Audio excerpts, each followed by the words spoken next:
Namaste. Good evening. This is Dr. Aparna. I am your emotional healing synergist. I am a I am an Ayurvedic psychotherapist, a passionate infopreneur, edupreneur, medical writer, and a budding YouTuber. So, um, today is World Mental Health Day, the 10th of October 2023. So I thought, what better than, addressing Ayurveda and the mind and the mental health aspect uh, rather than today.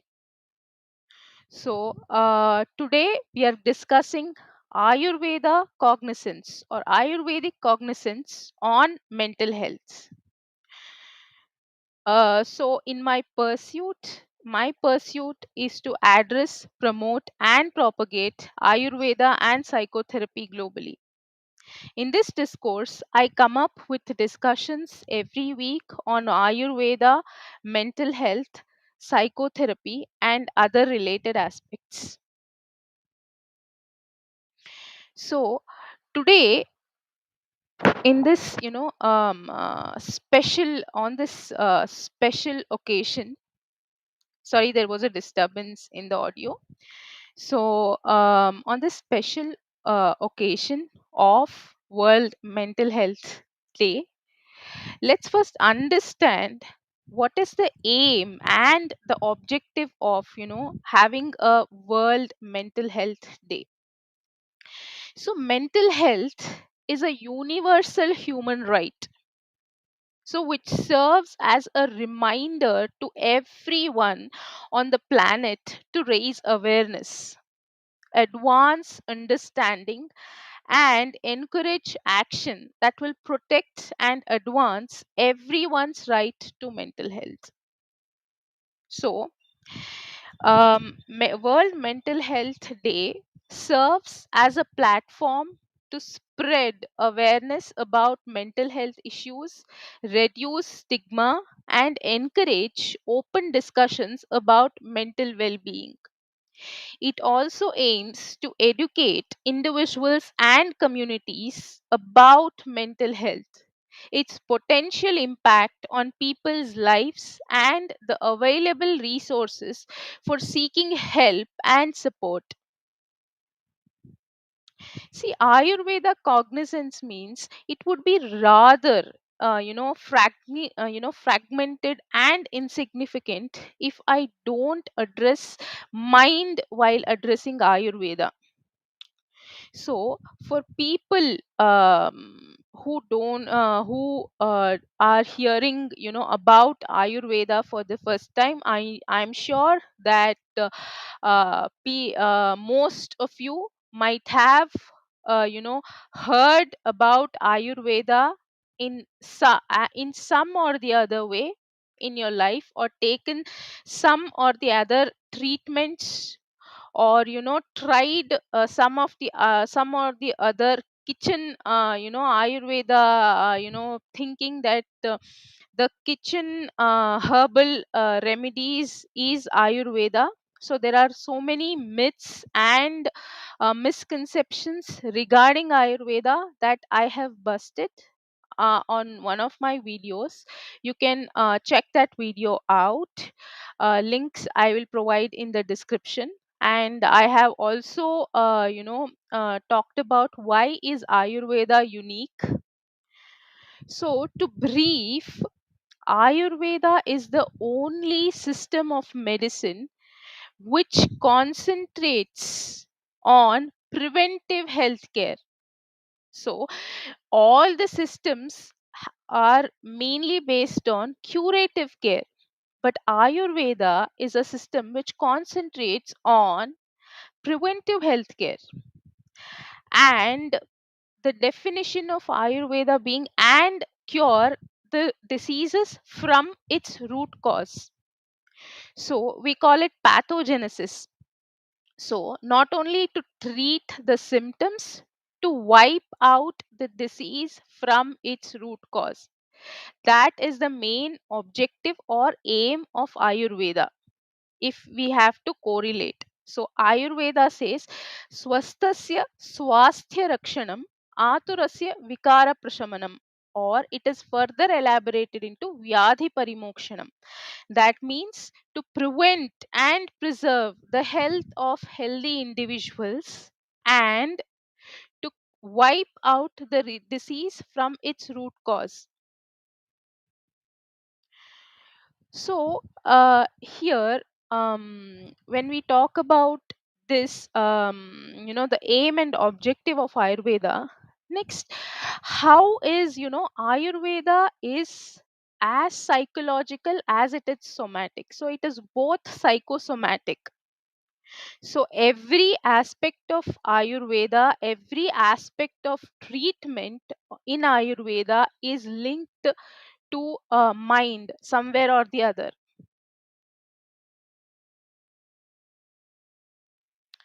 So, and this is like, uh, here, health according to Ayurveda is swasthasya swasthya rakshanam aturasya. As I said, the aspect of, the definition of Ayurveda goes swasthasya swasthya rakshanam and aturasya vikara prashamanam or vyadhi parimokshanam. The next thing in Ayurveda is what comprises of health. That means samadosha samagnishcha samadhatu malakriyaha prasanna atma indriya manaha swastha ityabhidiyate.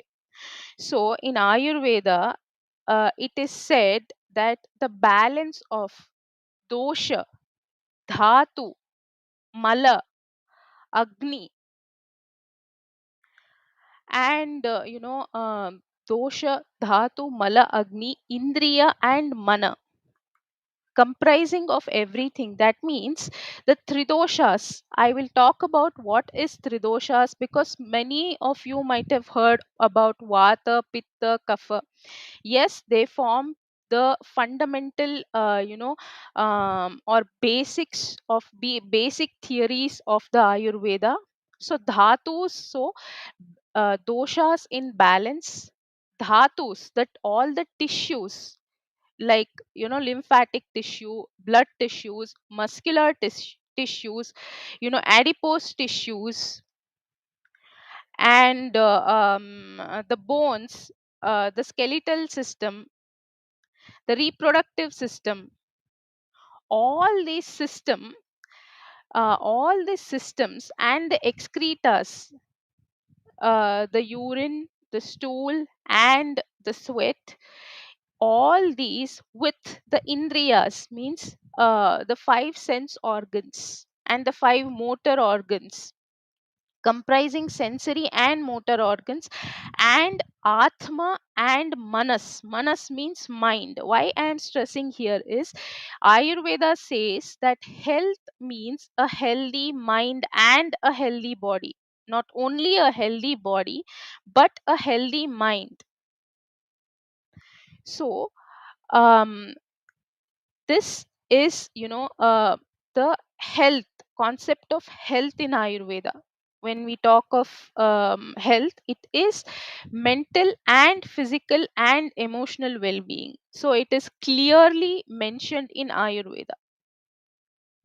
So, um, for people who think that Ayurveda do not address the mental concerns, Ayurveda very well addresses the mental concerns or the mental concepts. So here, next, so when we talk of Ayurveda and the concepts, the first concept is the Tridosha concept, the fundamental concept. So what are Tridoshas? So you might have heard Vata, Pitta, and Kapha. And most many of people who I know, and who are not aware of Ayurveda, ask me that, does vata, pitta and kapha, does they signify any scientific correlation, can they be correlated to modern medicine, or are they scientifically evident? So I want to say that yes, they are scientifically evident, and practically also, they're very evident, and though it cannot be completely correlated to the modern medicine, but we can take the references. So doshas here is, see, vata, pitta and kapha are five fundamental doshas in Ayurveda, representing different combinations of the five elements. So here again, tridosha theory is incomplete with the pancha mahabhuta theories. The pancha mahabhutas theory also I will talk about later. So, Pancha Mahabhutas for now, for brief, are five elements which the doshas are made of, like earth, water, fire, air, and ether, that is space. So, and Vata, Pitta, and Kapha are govern various, physiological and psychological functions in the body. So, if I have to talk about, Vata, Pitta, and Kapha, so, doshas are the fundamental energies that govern various, physiological and psychological functions. So, vata relates to movement, pitta relates, pitta to transformation, and kapha to stability. So, how? See, they see doshas do not have a direct equivalent in allopathy. So, we can understand it in a holistic way, you know categorizing we can categorize it into physiological systems. So how? See, vata, so when we talk of vata is characterized by the elements of air and ether, so vayu and akasha. So what it does is vata governs movement in the body. Everything, every moment in the body movement in the body is governed by vata. The communication, the creativity, and the mental agility. So when in balance, individuals with vata constitutions tend to be lively, creative, and adaptive. So uh, vata dosha here has the qualities such as lightness, mobility, coldness, dryness, and subtle. So vata is sharp, sharp and quick. So vata governs all the movements in the body and mind, not only in the body, in the mind. So what it can be correlated to here? So vata is responsible for all the movements in the body and mind. It resides predominantly in the colon, but also exist in other parts of the body like bones, skins, ear, and thighs. So if we have to correlate to vata to modern medicine or allopathy, vata aligns with the nervous system and its functions. So it involves autonomic nervous system, which regulates involuntary bodily functions such as heart rate, digestion, and breathing. So this is vata. Next is pitta. Pitta is characterized by the elements of fire and water. It is characterized by the qualities such as sharpness, heat, fluidity, lightness, and liquidity.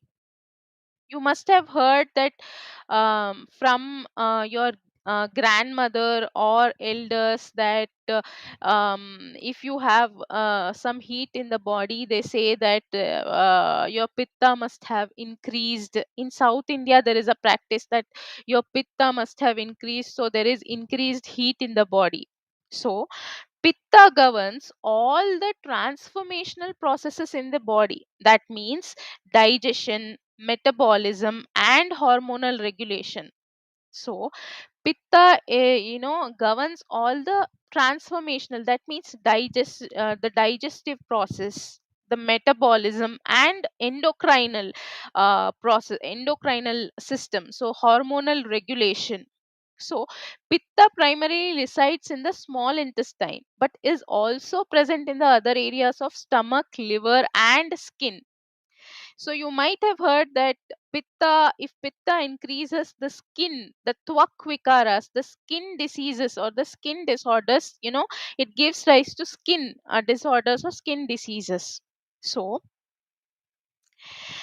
here, Pitta, is present in all the activities of the blood vessels and metabolic processes. So, as I said, Pitta is composed of fire and water.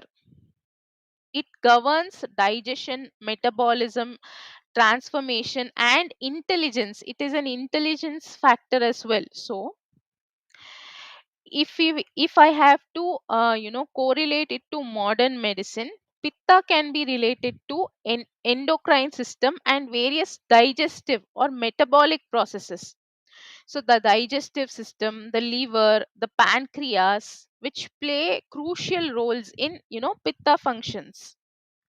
So then comes the kapha. So kapha consists of the elements, you know water and earth. So it governs stability, strength, immunity, and emotional calmness. So um kapha is generally considered as heavy, cold, stable, dense, and slime. So these are the qualities of kapha. So kapha mostly resides in skin and mucous membranes. So it is responsible for lubrication and provides tranquility, that means calm or peace in all activities. So kapha provides structure, stability, lubrication in the body. So it resides primarily in the chest and stomach, in the upper parts. So but it is in also present in other areas like head, neck, and joints. So if I have to correlate kapha to modern medicine, it can be associated with the structural components of the body, including connective tissues, mucous membranes, and the lymphatic system. So it aligns with the aspects of immune system as well. So here it aligns with lymphatic system, mucous membranes, connective tissue, immune system. So all of this, an imbalance in kapha might result in issues like excess mucus production. आपको कफ ज्यादा हुआ है, ऐसा, हाँ, you might have heard that, and weight gain if kapha is in imbalance, or sluggishness, and reflecting disruptions in these bodily systems.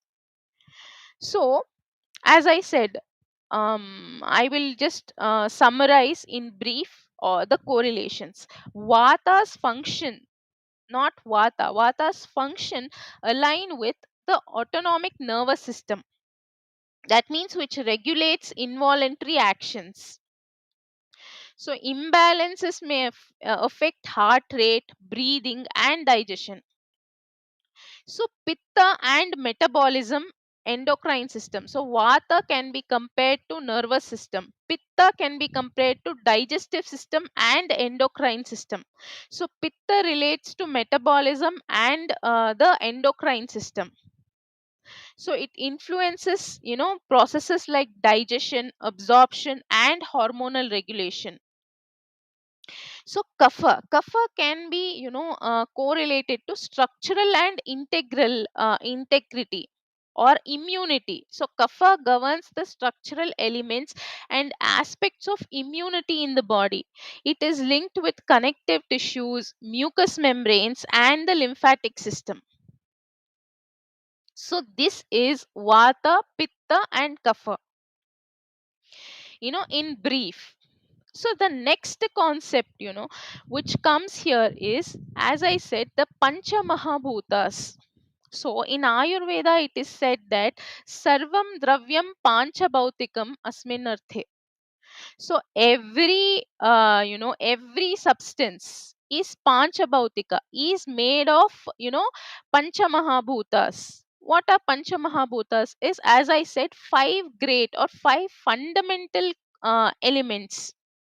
So this is a basic concept in Ayurveda, and also it is in philosophy. It was also there during the Vedas and pre-Veda time as well. The Pancha Mahabhutas. You will find the references in the Bhagavad Gita Upanishads as well.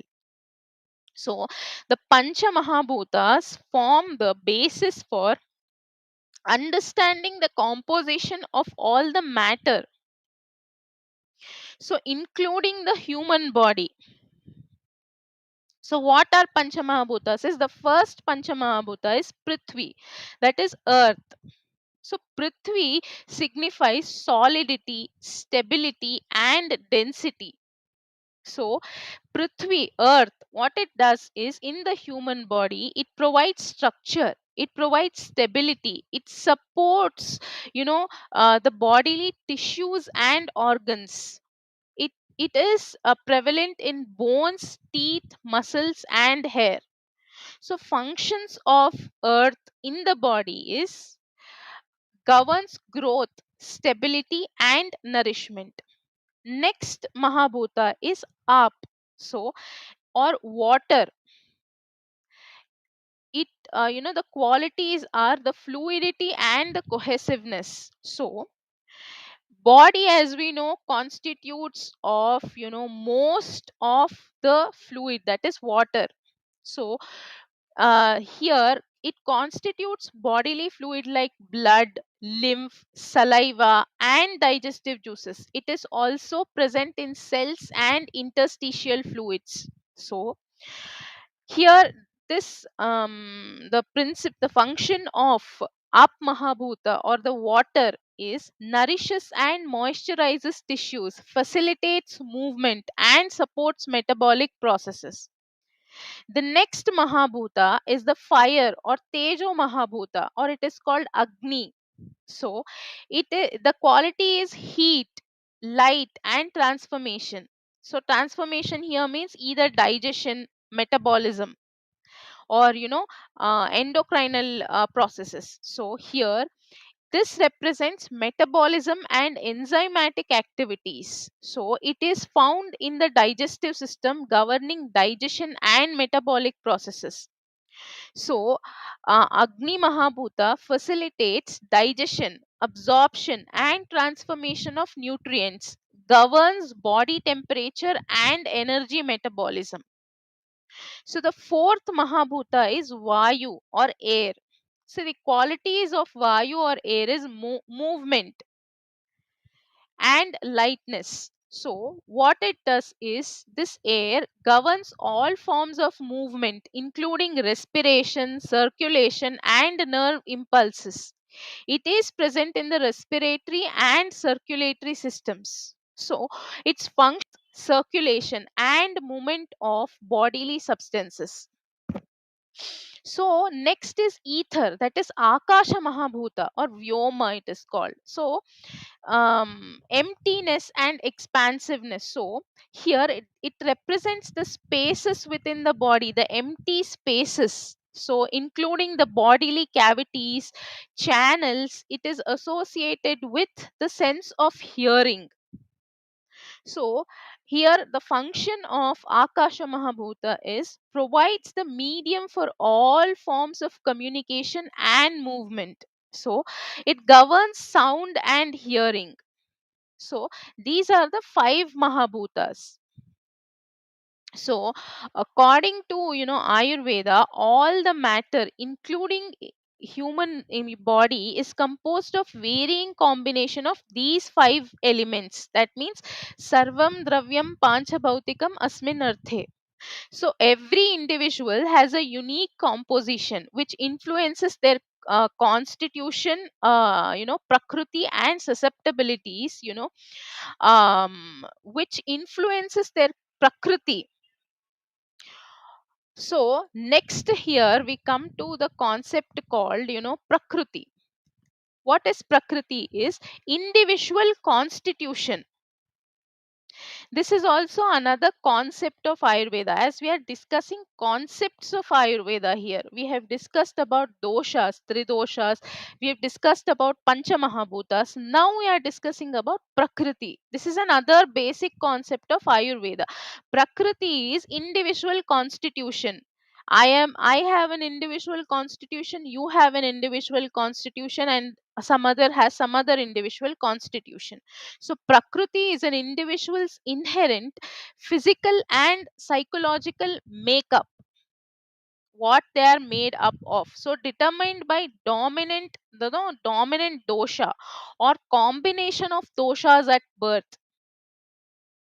So its correlation with, they don't we don't have individual like correlation to allopathy. The prakriti concept is unique to Ayurveda. That is, we can only say that it is individual constitution. Next is Agni. Next concept in Ayurveda is Agni. Agni means digestive fire. So, Agni is the digestive fire responsible for breaking and assimilating nutrients from food. So, here, if we have to, correlate, it is nothing but the digestive fire. It can be explained in terms of enzymatic and chemical processes in the gastrointestinal system, if we have to correlate that with allopathy. Next concept is dhatus. Dhatu means bodily tissues. There are seven bodily tissues mainly mentioned in Ayurveda. So, they are the seven primary tissues that make up the human body, starting from the plasma and ending to the reproductive system.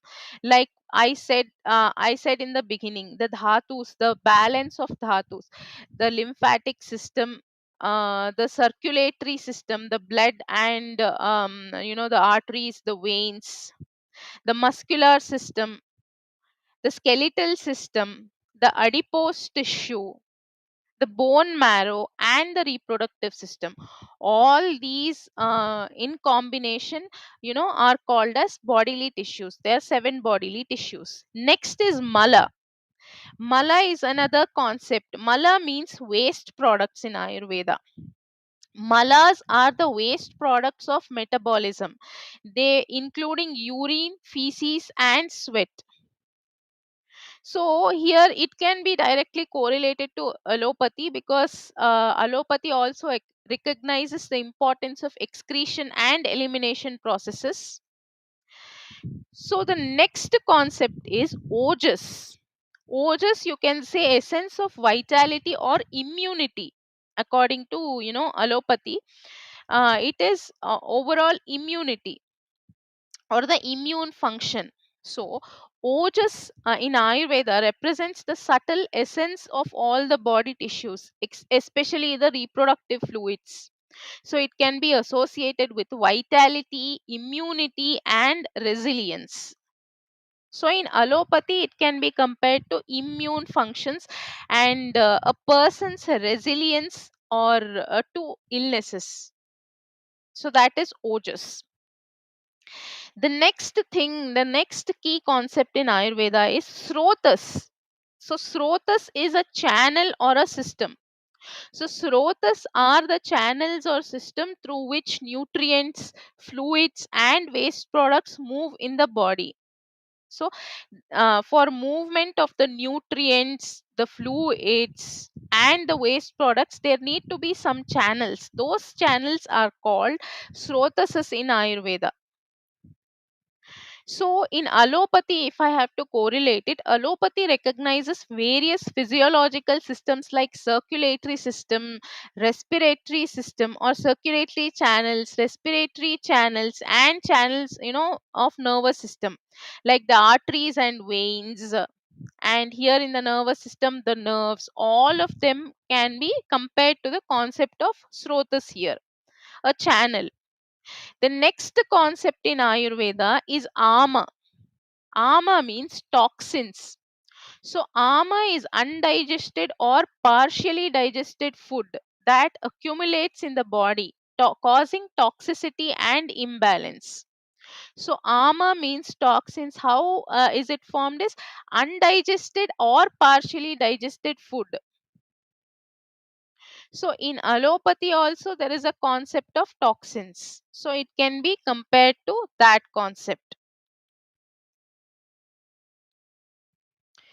So, the next um you know um the next concept is today's relevance, because today is World Mental Health Day. The manas, mind. So what does Ayurveda has to say about mind? So manas is considered as the seat of consciousness, emotions, thoughts and perceptions. It encompasses higher mental functions like intellect, that is buddhi, and ego, ahankara. It's understood as a dynamic force. Manas is a dynamic force that influences our behavior, emotions, and the perception of the world. So, in modern psychology and neuroscience, mind refers to the totality of the mental process, including the consciousness, thoughts, feelings, and perceptions. So it encompasses cognitive functions, emotional states, and subjective experience. That was what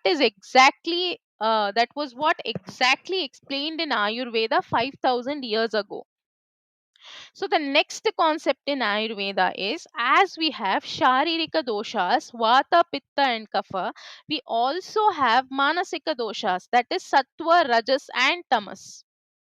So these three gunas, the sattva, rajas, and tamas, are the mental states that they influence the mental state and behavior. So sattva, see, sattva represents purity, harmony, balance, and wisdom.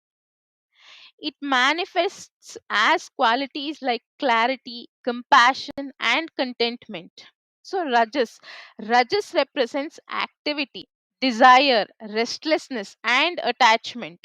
So it's associated with the qualities like ambition, passion, and greed. So we are all made up of Sharirika and Manasika doshas. Tamas represents darkness, inertia, and ignorance. It is associated with qualities like lethargy, delusion, and confusion. See, I am just correlating or explain, telling it in brief. There is a it is a totally vast subject in its own. The triguna, sattva, rajas, and tamas. If you go to study, sattva, rajas, and tamas. So, see, we cannot directly, there is no direct correlation in allopathy to sattva, rajas, and tamas. But, however, we can, make a referral, correlation could be like sattva aligns with a balanced and clear mental state, akin to emotional well being and mindfulness. And rajas can be associated with the heightened states of anxiety, restlessness, or high energy levels. And tamas might be comparable to the states of sluggishness, lethargy, or even depressive states. So, mental aspects in Ayurveda, the aspects of mind in Ayurveda, if I have to, talk about, is Manas Prakriti. So, as we have Sharira Prakriti, we also have Manasika Prakriti. That means mental constitution, which we may have either sattva, raja, and tama. So understanding this can guide mental health practices and therapies. So Ayurvedic, psychology or psychiatry or psychotherapy is called Sattva Vajaya Chikitsa. So I have talked about Sattva Vajaya Chikitsa in detail in one of my videos. So you can check, if you see the playlist, you can find that video. So you can refer to that video if you want to know about Ayurveda Sattva Vajaya Chikitsa. That is Ayurvedic psychotherapy or Ayurvedic psychiatry. So, and next is, when we talk about mental health, I happened to read a book called Ayurveda and the Mind by the author David Frawley. All, it is not for Ayurveda graduates. All, the people who are, interested in knowing about Ayurveda and the mind, this is the basic book. It talks about basic. You can, for the beginners, you can just read the book. So I'll just, talk about the book, why you should read that book. So this is not any endorsement, but I feel that if you are, interested, and if you are curious to know about Ayurveda and what Ayurveda talks about mind, this book is for you, like Ayurveda and the Mind. See, this book talks about holistic approach to mental health. So, the book offers holistic understanding of mental health, considering physical health, diet, emotions, and spirituality. So, this talks about dosha imbalances and mental well being. So, it delves into how imbalances in the doshas can affect mental states, providing insights for self awareness and adjustment, and practical application. So provides practical advice on diet, lifestyle, and herbal remedies to support mental well-being. So the next is integration of Ayurveda with modern psychology, highlights how, Ayurvedic principles can complement and work in tandem with my modern psychological approaches, offering a more comprehensive view of mental health. So this also talks about some herbal remedies for mental health. So discusses specific Ayurvedic herbs known for their effects on mental well-being, offering natural alternatives for mental health support. Yoga and meditation techniques. So offers practical exercises and techniques like yoga and meditation, which are known for their positive effects on mental health. So this book is relevant to the present era. That means despite its ancient roots, Ayurveda's insights into mental well-being remain relevant in today's fast-paced and stressful world. So comprehensive understanding of the mind. So this combines Ayurvedic knowledge which with psychological insights, providing a overall understanding of the mind. So it also talks about seasonal rhythms and mental health. That means Rutucharya and mental health. Rutucharya is seasonal, routine in Ayurveda. So Ayurveda recognizes the influence of season on mental well-being. So this book explores on how seasonal changes can impact our mental state and offers advice on how to adapt our routines accordingly. So the next thing is emphasis on self awareness and mindfulness. The book encourages self awareness and mindfulness as crucial tools for understanding and managing one's mental state. So this includes paying attention to thoughts, emotions, and their impact on the body, and integration with modern psychology. So, Frawley suggests ways to integrate Ayurvedic principles with modern psychology. That is what I do. So, I practice Ayurveda Sattvavajaya Chikitsa and modern psychotherapy technique or modern psychology technique. So, creating a more comprehensive approach to mental health. So, if I have to just summarize of chapter wise, what is there in Ayurveda and the Mind book. We are talking of the book Ayurveda and the Mind. So here, this chapter likely introduces the book's main theme and its significance in understanding the mind from an Ayurvedic perspective. So it might start by defining Ayurveda, as the ancient system of medicine, and it promotes holistic well-being, balancing the mind, body, and spirit, as I said in the beginning. So emphasizes that Ayurveda views the mind as an integral part of this holistic approach. So, and the second chapter is the mind according to Ayurveda. So, this chapter delves into Ayurvedic concepts related to the mind. We talked about including the influence of doshas, vata, pitta, and kapha, and how they affect, affect mental states. So, it explains how Ayurveda sees the mind as subtle expression of the elements and how imbalances in these elements can lead to mental disturbances. So, for example, an excess of Vata dosha might lead to anxiety and restlessness, while an excess of Pitta dosha might result in anger and irritability. So, this is the second chapter. The chapter 3 talks about psychology and Ayurveda. So, this chapter probably explores the relationship between psychological tendencies and dosha dominance, providing insights into understanding one's mental constitution. So it may introduce,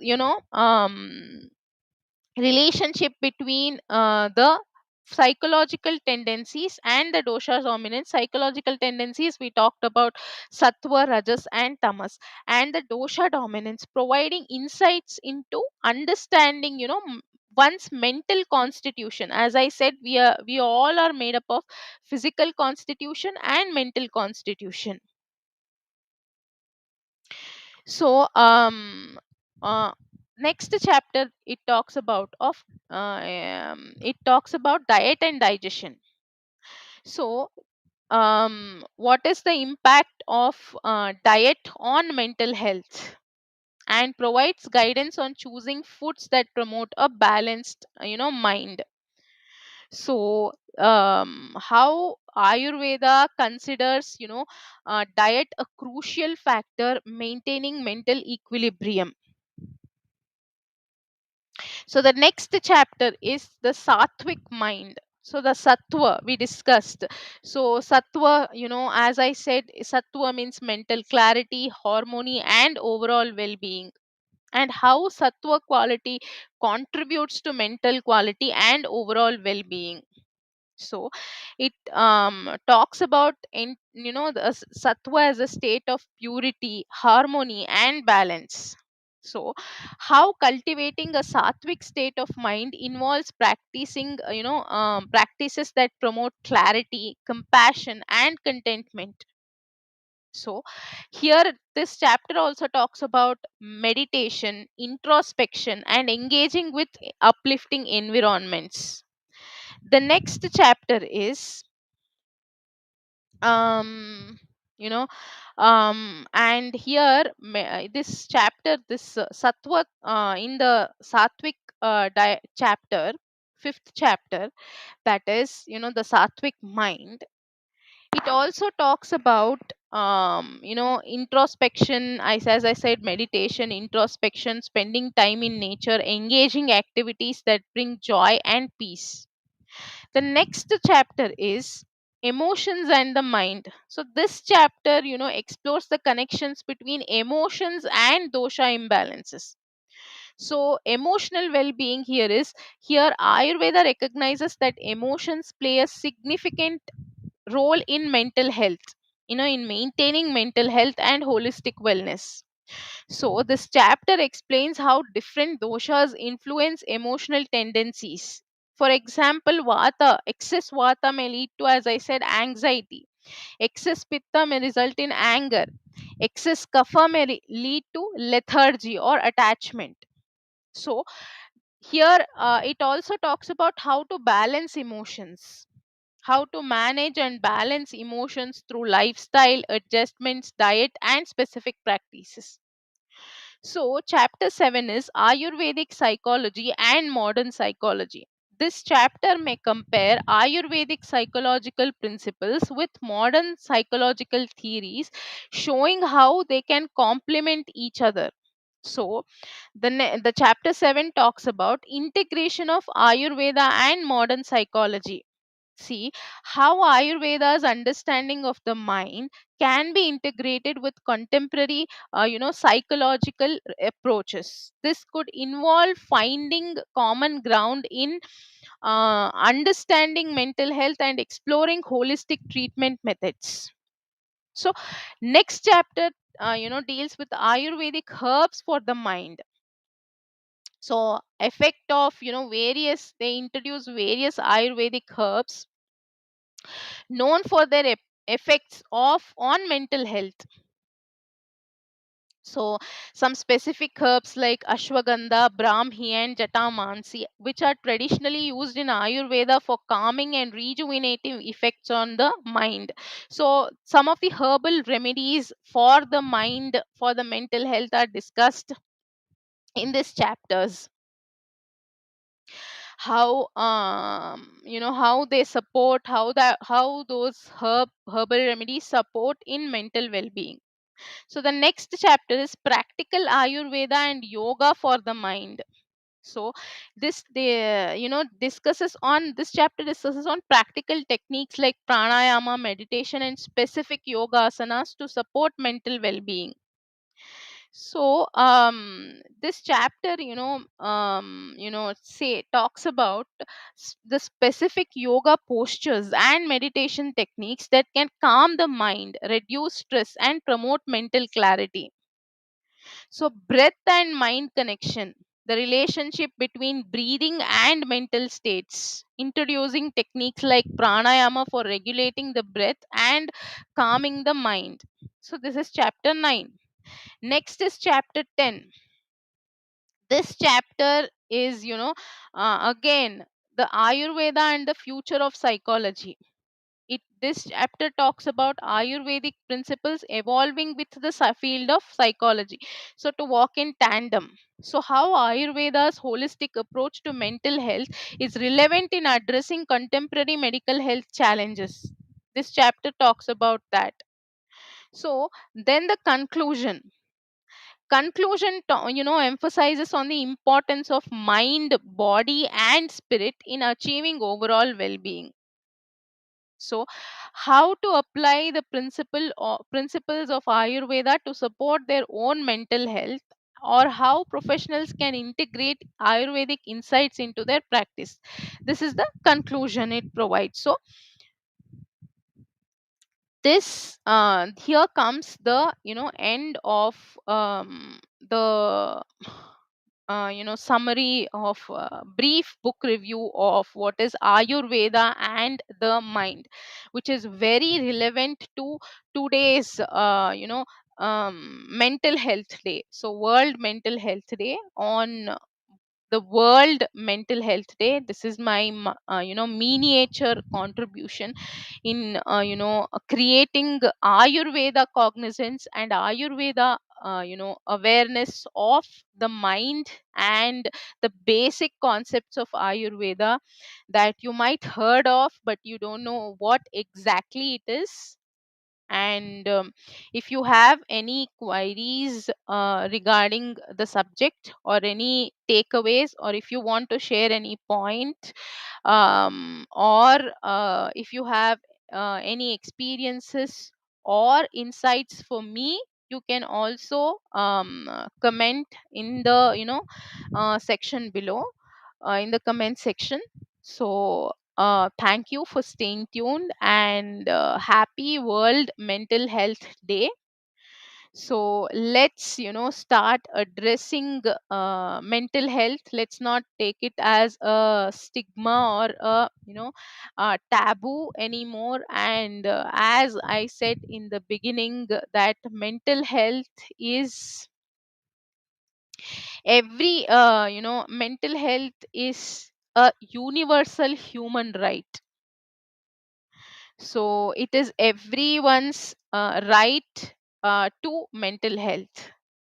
So thank you, and namaste for today. I'll be back in the next session.